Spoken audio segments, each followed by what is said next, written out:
Last time we talked about Kant's categorical imperative, and we considered the way he applied the idea of the categorical imperative to the case of lying. I want to turn briefly to one other application of Kant's moral theory, and that's his political theory. Now, Kant says that just laws arise from a certain kind of social contract. But this contract, he tells us, is of an exceptional nature. What makes the contract exceptional is that it's not an actual contract that happens when people come together and try to figure out what the Constitution should be. Kant points out that the contract that generates justice is what he calls an idea of reason. It's not an actual contract among actual men and women gathered in a constitutional convention. Why not?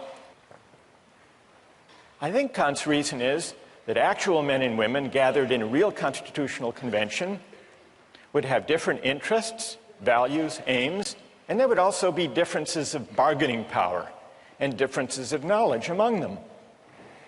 And so the laws that would result from their deliberations wouldn't necessarily be just, wouldn't necessarily conform to principles of right, but would simply reflect the differences of bargaining power, the special interests, the fact that some might know more than others about law or about politics. So Kant says a contract that generates principles of right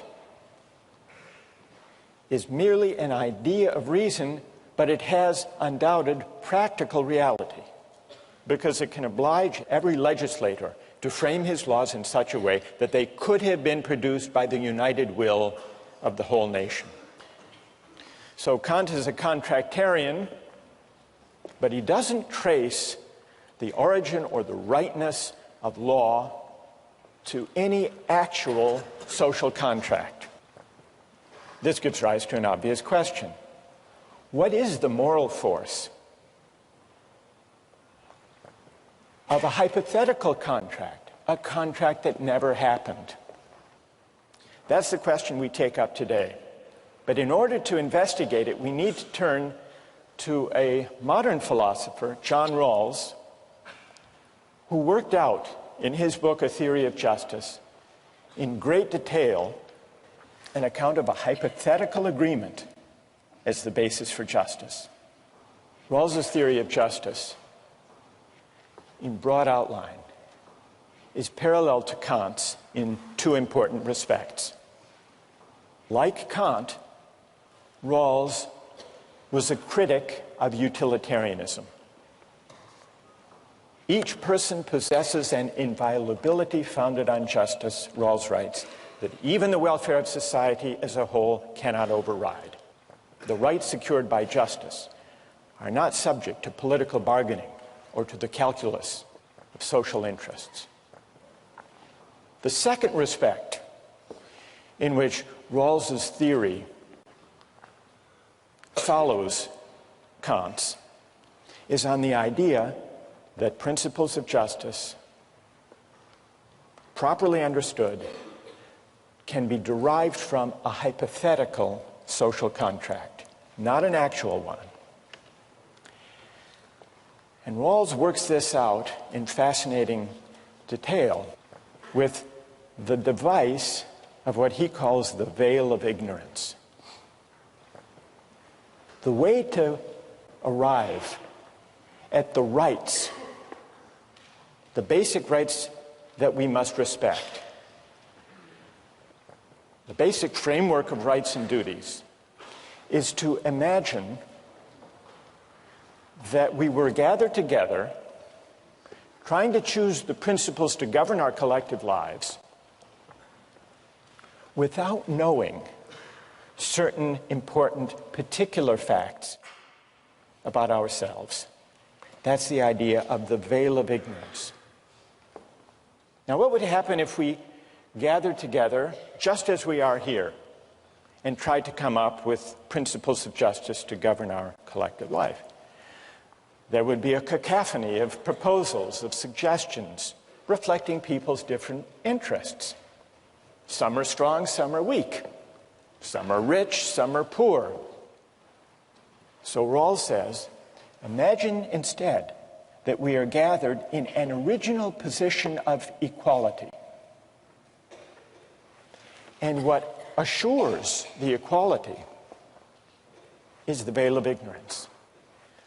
Imagine that we are all behind a veil of ignorance which temporarily abstracts from or brackets, hides from us who in particular we are. Our race, our class, our place in society, our strengths, our weaknesses, whether we're healthy or unhealthy. Then, and only then, Rawls says, the principles we would agree to would be principles of justice. That's how the hypothetical contract works. What is the moral force of this kind of hypothetical agreement? Is it stronger or weaker than a real agreement, an actual social contract?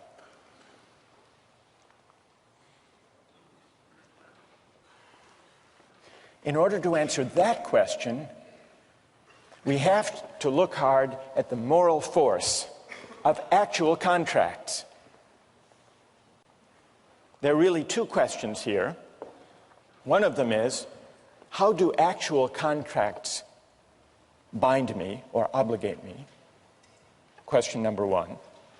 And question number two, how do actual, real-life contracts justify the terms that they produce?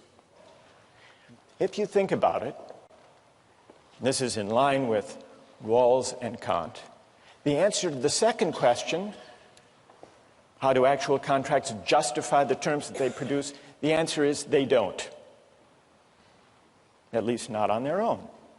Actual contracts are not self-sufficient moral instruments. Of any actual contract or agreement, it can always be asked, is it fair what they agreed to?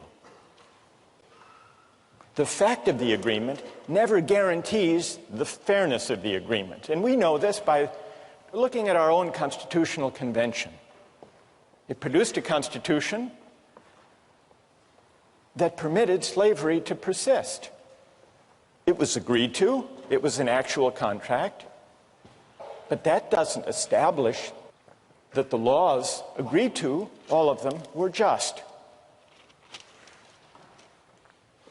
Well, then what is the moral force of actual contracts? To the extent that they bind us, they obligate in two ways. Suppose, maybe here it would help to take an example. We make an agreement, a commercial agreement. I promise to pay you $100 if you will go harvest and bring to me 100 lobsters. We make a deal. You go out and harvest them and bring them to me.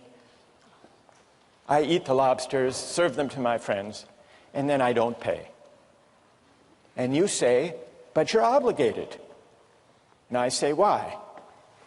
What do you say? Well, we had a deal.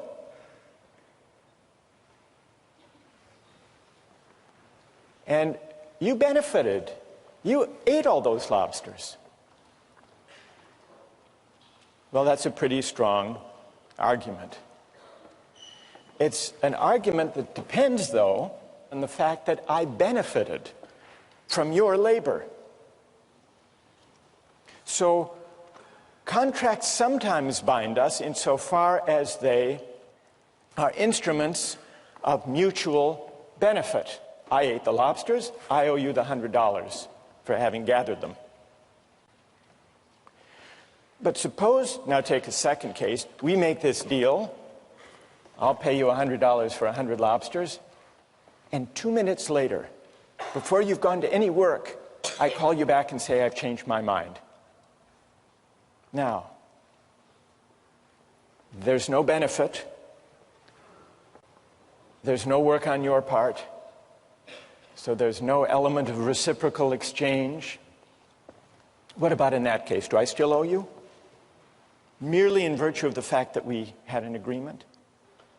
Who says, those of you who say, yes, I still owe you? Why? Okay, stand up.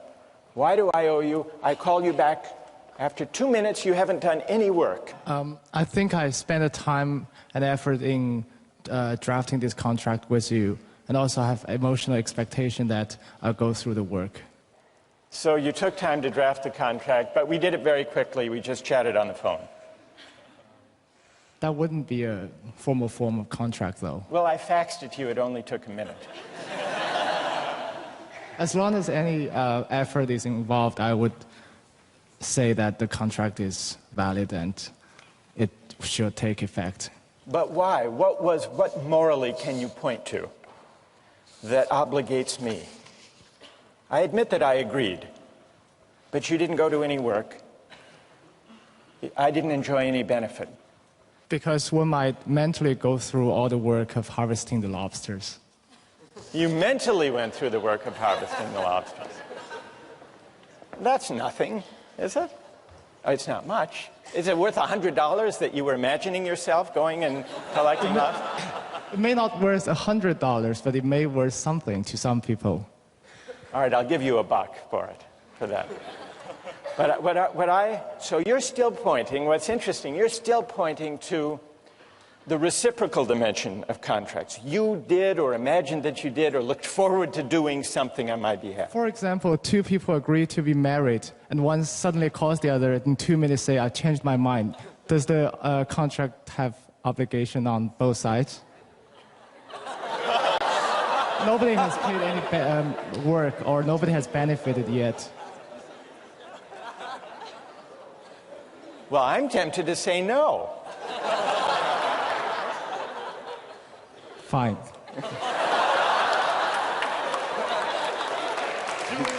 All right. What's your name? Julian. Thank you, Julian. All right. That was good. Now, is there anyone who agrees with Julian that I still owe the money? For any other reason now, go ahead, stand up. I think if you back out, it sort of cheapens the institution of contracts. Good, but why? Why does it? Well, I think this is kind of Kantian, but there's a certain intrinsic value in being able to make contracts and having, knowing that people will expect that you'll go through with that. Good, it would cheapen the whole idea of contracts, which has to do with taking an obligation on myself. Is that the idea? Yeah, I think so. What's your name? Adam. So Adam points instead not to any reciprocal benefit or mutual exchange, but to the mere fact of the agreement itself. We see here there are really two different ways in which actual contracts generate obligations. One has to do with the act of consent as a voluntary act. And it points, Adam said this was a Kantian idea, and I think he's right, because it points to the ideal of autonomy. When I make a contract, the obligation is one that is self-imposed. And that carries a certain moral weight, independent of other considerations. And then there's a second element of the moral force of contract arguments, which has to do with the sense in which actual contracts are instruments of mutual benefit, and this points toward the ideal of reciprocity. That obligation can arise, I can have an obligation to you, insofar as you do something for me. Now, we're investigating the moral force and also the moral limits of actual contracts. And here I would like to advance an argument about the moral limits of actual contracts. Now that we know what moral ingredients do the work when people come together and say, I will do this if you do that. I would like to argue first that the fact that two people agree to some exchange does not mean that the terms of their agreement are fair. When my two sons were young, they collected baseball cards and traded them. And there is a 2-year age difference between them, and so I had to institute a rule about the trades that no trade was complete until I had approved it. And the reason is obvious.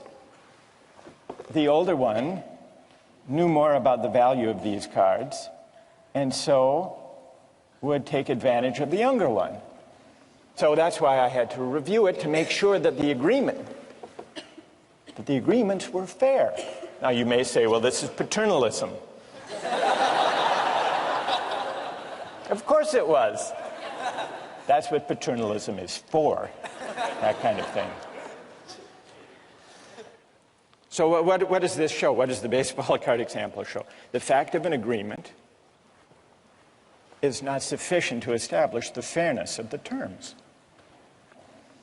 I read some years ago of a case in Chicago. There was an elderly widow, an 84-year-old widow named Rose, who had a problem in her apartment with a leaky toilet. And she signed a contract with an unscrupulous contractor who offered to repair her leaky toilet in exchange for $50,000. But she had agreed.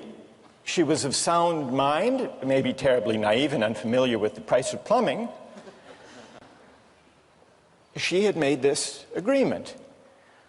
Luckily, it was discovered. She went to the bank and asked to withdraw $25,000. And the teller said, what do you need all of that money for? And she said, well, I have a leaky toilet.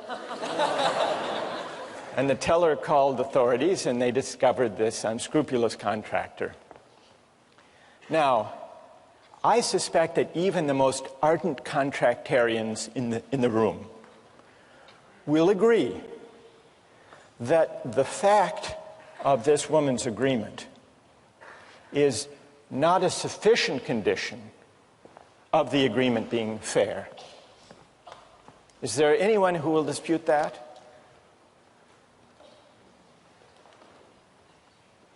No one. Am I missing anyone? Alex, where are you? Where are you? So maybe there's no dispute then to my first claim that an actual agreement is not necessary to is not a sufficient condition of there being an obligation. I want to now make a stronger, maybe more controversial claim about the moral limits of actual contracts, that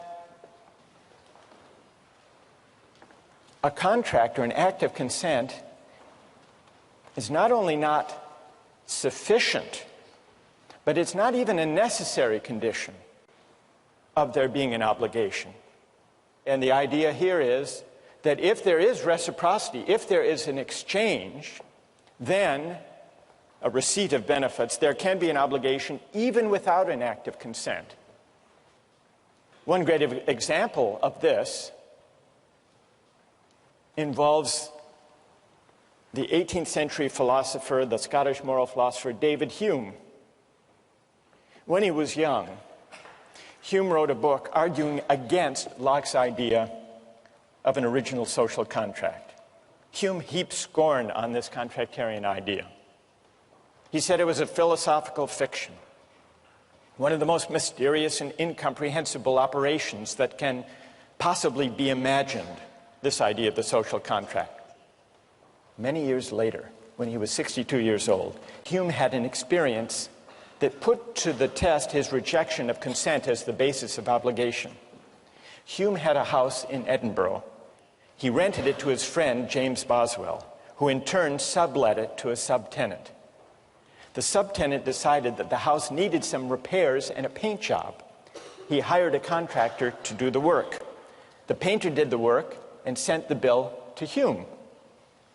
Hume refused to pay on the grounds that he hadn't consented. He hadn't hired the painter. The case went to court. The contractor said, "It's true, Hume didn't agree, but the house needed a painting, and I gave it a very good one."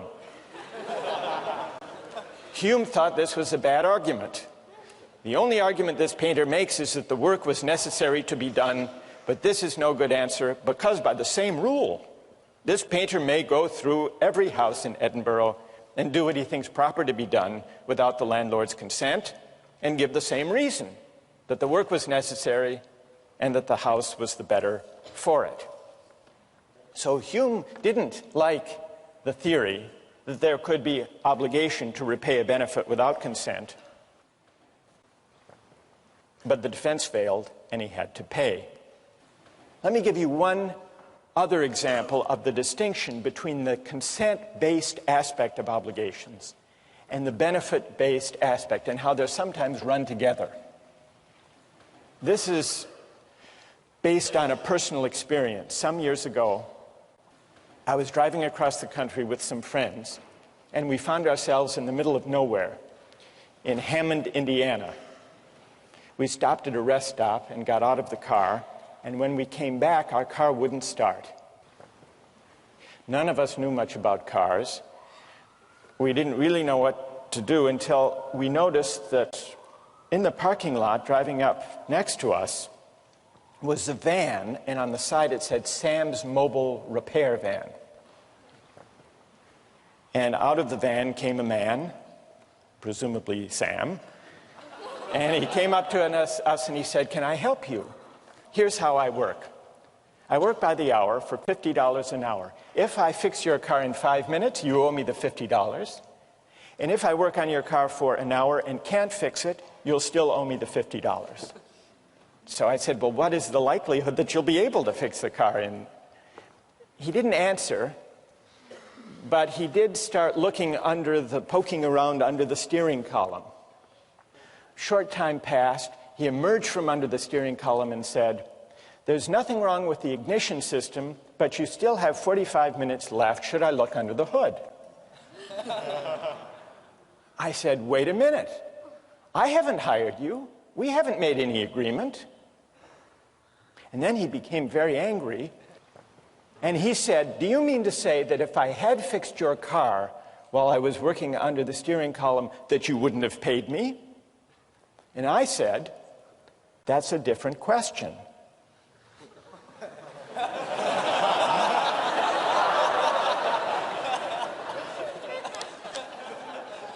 I didn't go into the distinction between consent-based and benefit-based obligations.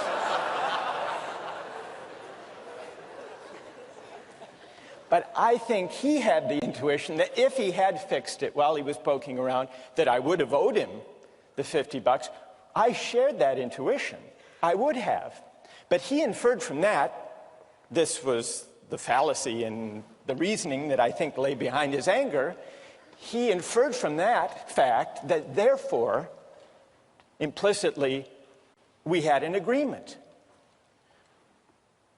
But that, it seems to me, is a mistake. It's a mistake that fails to recognize the distinction between these two different aspects of contract arguments. Yes, I agree I would have owed him $50 if he had repaired my car during that time. Not because we had made any agreement, we hadn't. But simply because if he had fixed my car, he would have conferred on me a benefit for which I would have owed him in the name of reciprocity and fairness. So here's another example of the distinction between these two different kinds of arguments, these two different aspects of the morality of contract. Now, I want to hear how many think I was in the right in that case. That's reassuring. Is there anyone who thinks I was in the wrong? Anyone? You do? Why? Go ahead. isn't the problem with this is that any benefit is inherently subjectively defined? I mean, what if you wanted your car broken and he had fixed it? I mean... No, I didn't want it broken. Yeah, in this case. I mean... Who would? I don't know, someone. I mean, what if Hume, what if the painter had painted his house blue, but he hated the color blue? I mean... You have to sort of define what your benefit is before the person does it. Well, all right. So what would you conclude from that, though, for the larger issue here? Would you conclude that, therefore, consent is a necessary condition of there being an obligation? Absolutely. You would? What's your name? Nate. Because otherwise, how can we know, Nate says, whether there has been an exchange of equivalent or fair benefits, unless we have the subjective valuation, which may vary one person to the next of the situation. All right, that's a fair challenge. Let me put to you one other example in order to test the relation between these two aspects of the morality of contract. Suppose I get married, and suppose I discover that after 20 years of faithfulness on my part, every year, on our trip across the country, my wife has been seeing another man. A man with a van on the Indiana toll road. This part is completely made up, by the way. Wouldn't I have two different reasons for moral outrage? One reason could be, we had an agreement. She broke her promise, referring to the fact of her consent. But I would also have a second ground for moral outrage, having nothing to do with the contract as such. But I've been so faithful for my part. Surely I deserve better than this. Is this what I'm due in return? And so on. So that would point to the element of reciprocity. Each reason has an independent moral force. That's the general point. And you can see this if you imagine a slight variation on the marriage case. Suppose we hadn't been married for 20 years. Suppose we were just married and that the betrayal occurred on the way to our honeymoon in Hammond, Indiana. After the contract has been made, but before there is any history of performance on my part. Performance of the contract, I mean.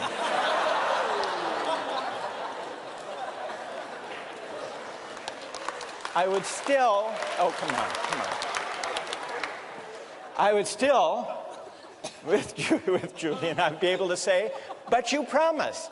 You promised. That would isolate the pure element of consent, right? Where there were no benefit, never mind. You get the idea.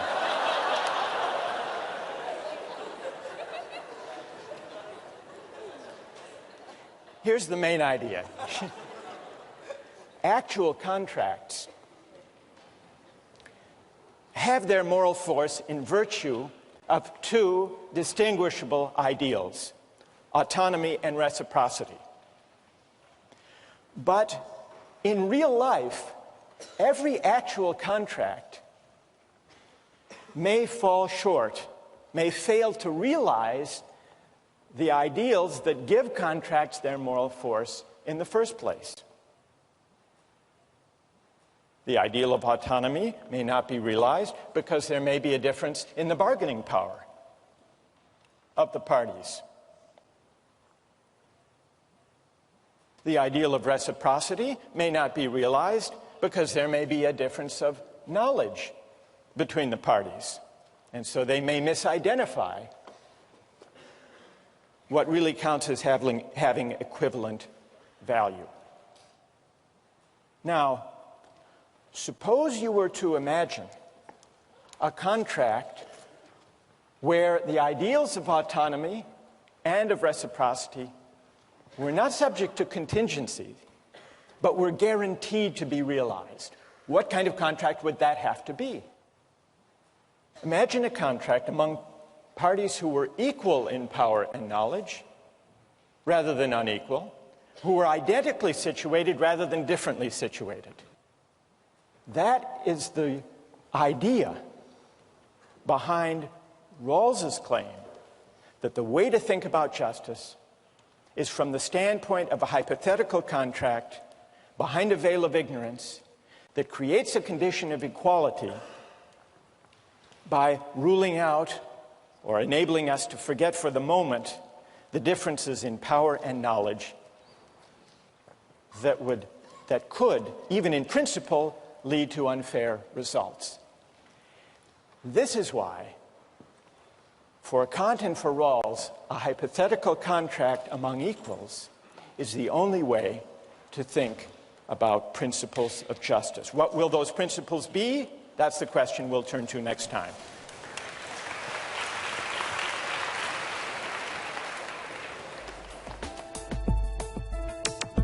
Don't miss the chance to interact online with other viewers of Justice.